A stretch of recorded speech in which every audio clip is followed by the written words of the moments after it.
कुरुक्षेत्र स्थित पृथुदक तीर्थ का प्रसंग। देवताओं ने पूछा, भगवान, यह कुरुक्षेत्र तीर्थ कौन है जहां पृथुदक तीर्थ है?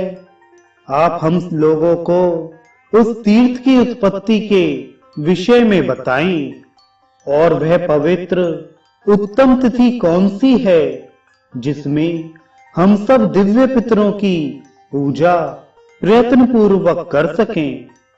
तब भगवान विष्णु ने देवताओं की प्रार्थना सुनकर उनसे कुरुक्षेत्र की पवित्र उत्पत्ति तथा उस उत्तम तिथि का भी वर्णन किया जिसमें पूजा करने की बात कही थी। श्री भगवान ने कहा, सतयुग के प्रारंभ में सोमवंश में रक्ष नाम के एक महाबलवान राजा उत्पन्न हुए। उन रक्ष से संवरण की उत्पत्ति हुई। पिता ने उसे बचपन में ही राज्य पर अभिषिक्त कर दिया। वह बाल्यकाल में भी सदा धर्मनिष्ठ एवं मेरा भक्त था। वरुण के पुत्र वशिष्ठ उसके पुरोहित थे। उन्होंने उसे अंगों सहित संपूर्ण वेदों को पढ़ाया। एक दिन की बात है, छुट्टी रहने पर वह राजपुत्र संवरण तपोनिधि वशिष्ठ को सभी कार्य सौंपकर वन में चला गया।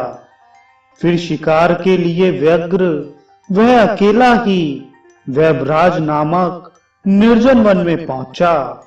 उसके बाद वह उन्माद से ग्रस्त हो गया।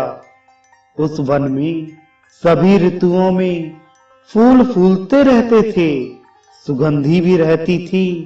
फिर भी उससे संतृप्त ना होने के कारण वह कौतूहलवश वन में चारों ओर विचरण करने लगा।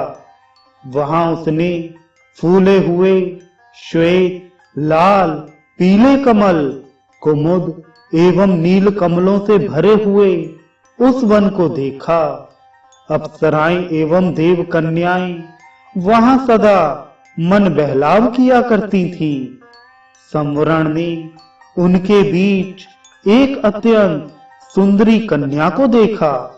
उसे देखते ही वह राजा कामदेव के बाण से पीड़ित हो गया और इसी प्रकार वह कन्या भी उसे देखकर काम बाण से अधीर हो गई। काम के बाणों से विवश होकर वे दोनों अचेत से हो गए। राजा घोड़े की पीठ पर रखे हुए आसन से खिसक कर पृथ्वी पर गिर पड़ा और इच्छा के अनुसार अपना रूप बना लेने वाले महात्मा गंधर्व लोग उसके पास जाकर उसे जल से सींचने लगे। फिर वह दूसरे ही क्षण चेतना में आ गया। तब अप्सराओं ने उसे मधुर वचन रूपी जल से भी आश्वस्त किया और उसे उठाकर उसके पिता के घर ले गईं। फिर वह राजा अपने घोड़े पर चढ़कर अपने श्रेष्ठ पैठण नगर इस प्रकार चला गया जैसे कोई इच्छा के अनुसार चलने वाला देवता सरलता से मेरु श्रृंग पर चला जाए।